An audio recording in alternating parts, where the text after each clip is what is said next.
শুধু একজন সাধারণ মেয়ের মতো মোটরসাইকেল চালাচ্ছিল। যখন সে হাসনাবাদ শহরের কাছাকাছি পৌঁছালো তখন সামনে একটি পুলিশ চৌকি চোখে পড়ল।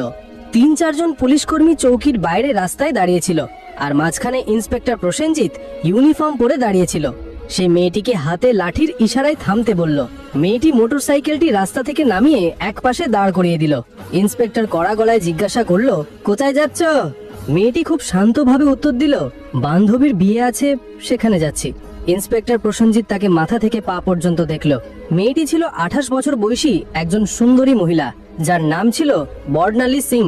তারপর হাসতে হাসতে বলল, আচ্ছা, বান্ধবীর বিয়েতে খাওয়া দাওয়া করতে যাচ্ছ, কিন্তু হেলমেট তোমার বাপ পড়বে কেন পড়নি? আর এই মোটরসাইকেলটাও খুব জোরে চালাচ্ছিলে, চলো এখন চালান দিতে হবে।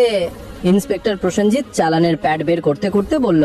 বর্ণালী বুঝে গিয়েছিল যে তার নিয়ত খারাপ হয়ে গেছে এবং এটা একটা ছুতো। সে বলল, স্যার, আমি কোনো আইন ভাঙিনি।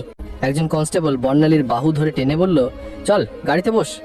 বর্ণালী ঝটকা দিয়ে হাত ছাড়িয়ে রাগী গলায় বলল, হাত লাগানোর চেষ্টা করো না, নয়তো পরিণতি ভালো হবে না। ইন্সপেক্টরের রাগ আরো বেড়ে গেল। সে একজন কনস্টেবলকে বলল, এর অহংকার দেখো। একজন কনস্টেবল এগিয়ে এসে বর্ণালী সেনের চুল টেনে ধরলো এবং জোর করে টেনে নিয়ে যাওয়ার চেষ্টা করলো। বর্ণালী ব্যথায় কুকিয়ে উঠল, কিন্তু তখনও পর্যন্ত সে নিজের পরিচয় কিছুই বলেনি। সে দেখতে চাইছিল এরা আর কতটা নিচে নামতে পারে। তখন একজন পুলিশ রাগে তার মোটরসাইকেলে লাঠি দিয়ে মারলো এবং বড়বড় করে বলল, বড় সাধু সাজছে।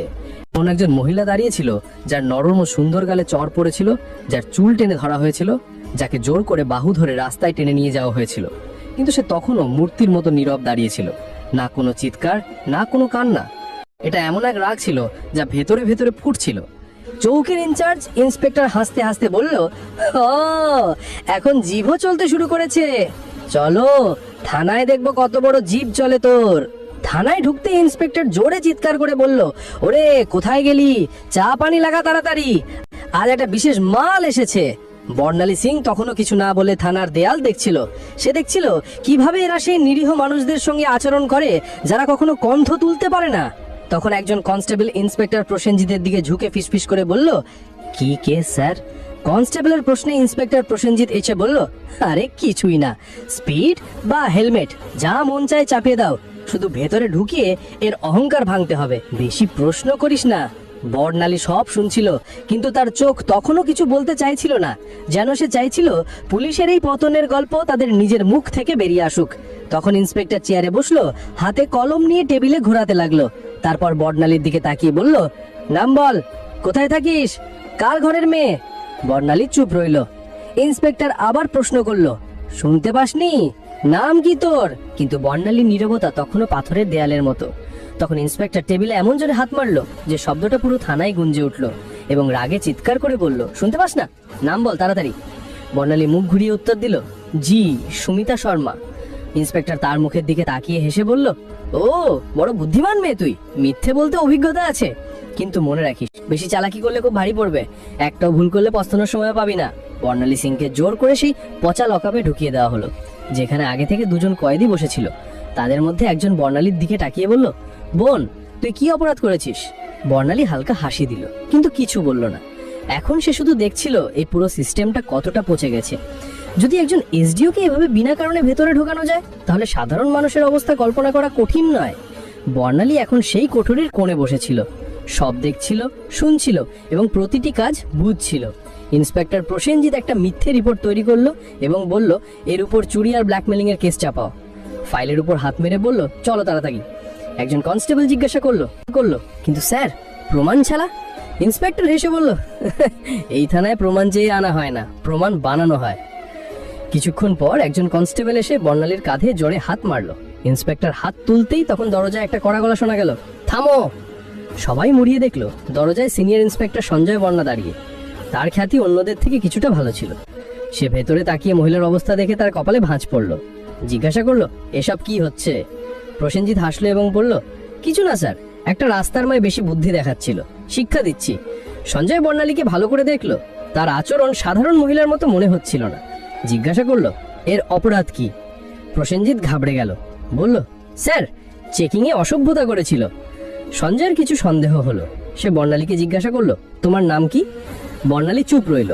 প্রসেনজিৎ হেসে বলল, স্যার, এ তো নামও বলছে না। সঞ্জয় এখন পুরোপুরি সতর্ক হয়ে গেল। সে কনস্টেবলকে আদেশ দিল, একে একা কোঠরিতে রাখো। প্রসেনজিৎ অবাক হয়ে গেল, কিন্তু স্যার। সঞ্জয় কঠোরভাবে বলল, আমি নিজে এর পাশে থাকবো। তার আদেশে বর্ণালীকে আরেকটা কোঠরিতে বন্দি করা হলো, যেটা আগেরটার থেকেও বেশি দুর্গন্ধযুক্ত আর অন্ধকার ছিল। বর্ণালী চারদিকে চোখ বুলিয়ে দেখলো, এক কোণে একটা ভাঙা টেবিল পড়েছিল আর পাশে একটা মরচে পড়া লোহার রড। এখন সেই নোংরা সিস্টেমের আসল চেহারাটা আরো কাছ থেকে দেখছিল। প্রতিটি মুহূর্তে তার চোখ বুঝছিল যে আইন শুধু ফাইলের মধ্যেই সীমাবদ্ধ হয়ে গেছে। তখন একজন কনস্টেবল দৌড়ে এসে বলল, স্যার, বাইরে একটা বড় গাড়ি দাঁড়িয়ে আছে।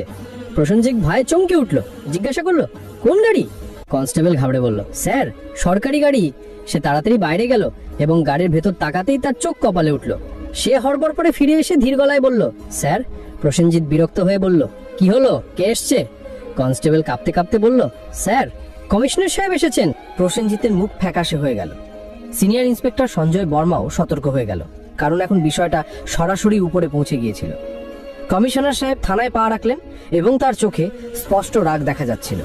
তিনি প্রসেনজিতের দিকে তাকিয়ে কড়া গলায় জিজ্ঞাসা করলেন, ইন্সপেক্টর প্রসেনজিৎ, এখানে কি তামাশা চলছে? প্রসেনজিৎ ঘাবড়ে বলল, কিছুই না স্যার, শুধু একটা ছোট কেস। কমিশনার সাহেব টেবিল থেকে ফাইল তুলে নিয়ে মনোযোগ দিয়ে পড়লেন। তার কপালে ভাঁজ পড়ল। তারপর তিনি কোঠরিতে উকি দিয়ে বললেন, এ কে? স্যার, এই মহিলার বিরুদ্ধে 420 আর প্রতারণার কেস আছে। কমিশনার সাহেব জিজ্ঞাসা করলেন, তোমার কাছে প্রমাণ আছে? তিনি আবার বললেন, কোনো প্রমাণ আছে তোমার কাছে? এখন প্রসেনজিৎ পুরোপুরি ফেঁসে গিয়েছিল। কমিশনার সাহেব মহিলার দিকে সরাসরি প্রশ্ন করলেন, তোমার নাম কি? এবং প্রথমবারের মতো বর্ণালী সিং হালকা হাসি দিয়ে বলল, এসডিও বর্ণালী সিং। পুরো থানায় নীরবতা ছড়িয়ে পড়ল। সবার মুখ ফ্যাকাশে হয়ে গেল। প্রসেনজিতের হাত পা কাঁপতে লাগলো। বাকি সব কনস্টেবল অবাক হয়ে দাঁড়িয়ে পড়ল। প্রসেনজিতের পায়ের নিচ থেকে মাটি সরে গেল। যে অফিসারকে সে চোর মনে করছিল, সেই ছিল সেই অফিসার যিনি পুরো জেলার আইন চালাচ্ছিলেন।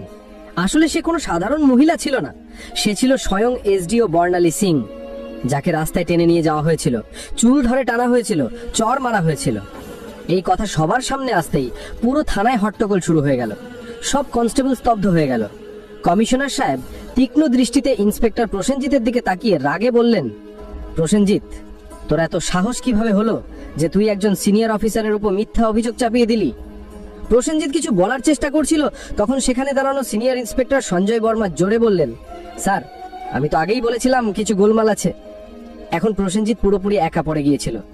তখন বর্ণালী সিং তার শান্ত কিন্তু কঠোর কণ্ঠে প্রথমবার সরাসরি রায় ঘোষণা করলেন এবং বললেন, প্রসেনজিৎ, এবার তোর চাকরি গেছে, তোর সাসপেনশন পাকা, আর তোর বিরুদ্ধে এখন মামলাও চলবে।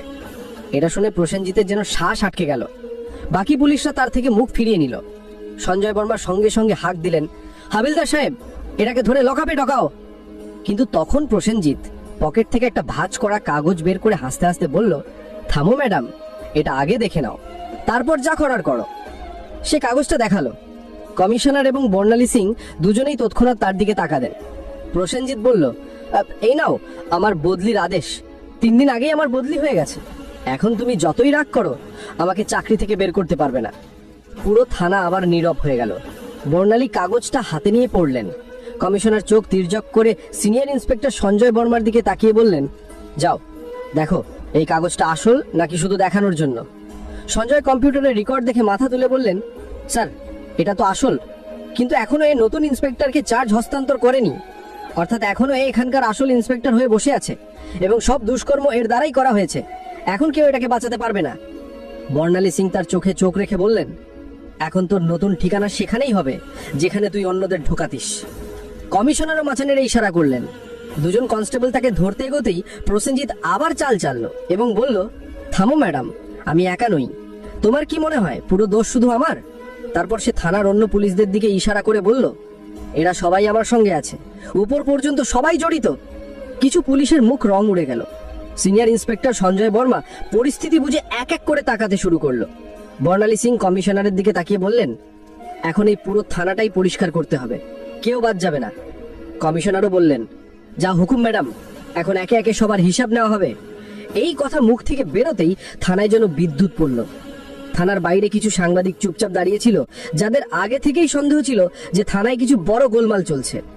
যখন তারা খবর পেল যে পুরো থানা লাইন হাজির করা হয়েছে, তখনই তারা মোবাইল থেকে খবর ছড়াতে শুরু করলো। একটা চকচকে গাড়ি থানার সামনে এসে থামলো, দরজা খুললো এবং স্বয়ং এসপি সাহেব বেরিয়ে এলেন। চারদিকে তাকিয়ে দেখলেন সবার মুখ পড়ে গেছে। থানার সব অফিসার একপাশে দাঁড়িয়েছিল এবং এসপি সাহেব বললেন, এখানে কবে থেকেই তামাশা চলছে? কিন্তু কমিশনার এবং থানা ইনচার্জ পুরোপুরি নীরব দাঁড়িয়েছিলেন। তখন বর্ণালী সিং সরাসরি এসপির চোখে চোখ রেখে বললেন, তোমার কি মনে হয় তুমি বেঁচে যাবে? সঞ্জয় বর্মা সঙ্গে সঙ্গে একটা ফাইল বের করে বর্ণালী সিং এর হাতে দিলেন, যে ফাইলটি এসপি সাহেবের সমস্ত কালো কাজের পর্দা ফাঁস করছিল। বর্ণালী সিং ফাইলটা এসপি সাহেবের দিকে এগিয়ে দিয়ে বললেন, নাও দেখো, এতে তোমার সব কুকীর্তি ভরা আছে। এসপি সাহেবের কপাল থেকে ঘাম ঝরতে লাগলো। কমিশনার বিনা দেরিতে উচ্চস্বরে আদেশ দিলেন, ধরো ওকে, আরেকক্ষুনি গ্রেপ্তার করো। পুরো থানা হতবাক হয়ে গেল। এত বড় অফিসারকে কেউ প্রথমবারের মতো এইভাবে প্রকাশ্যে চ্যালেঞ্জ করেছিল। এসপির গ্রেপ্তারের সঙ্গে সঙ্গে পুরো জেলায় ঝড় উঠল। বিষয়টা দিল্লি পর্যন্ত পৌঁছে গেল, মুখ্যমন্ত্রী পর্যন্ত খবর পৌঁছলো এবং সেখান থেকে সরাসরি আদেশ এলো, জেলায় যত অফিসার মিলে গোলমাল করেছে তাদের সবাইকে ধরে ভেতরে ঢোকাও। পরের 2 দিনের মধ্যে পুরো জেলা থেকে 40টার বেশি পুলিশ অফিসার, 10টার বেশি বড় অফিসার এবং কিছু রাজনৈতিক নেতা গ্রেপ্তার হয়ে গেল। পুরো হাসনবাগ জেলার হাওয়া বদলে গেল। এখন চারদিকে শুধু একটাই আলোচনা ছিল, এসডিও বর্ণালী সিং এর সততা এবং সাহস, যিনি পুরো পচা সিস্টেমটাকে নাড়িয়ে দিয়েছিলেন। এখন প্রশাসনে একটা নতুন গতি ছিল, একটা নতুন চিন্তা ছিল এবং সবচেয়ে বড় কথা, একটা ভয় ছিল যে এখন কেউ বাঁচতে পারবে না। বর্ণালী সিং এর কাজ শেষ হয়েছিল। তিনি দেখিয়ে দিয়েছিলেন যে যদি মনের ভেতর থেকে নিয়ত পরিষ্কার থাকে তাহলে পুরো দেশও সংশোধন করা যায়। ভিডিওটা শেষ পর্যন্ত দেখে থাকলে প্লিজ একটা লাইক ও সাবস্ক্রাইব করে পাশে থেকো। আর তুমি কোন জায়গা থেকে দেখছো কমেন্টে জানাও।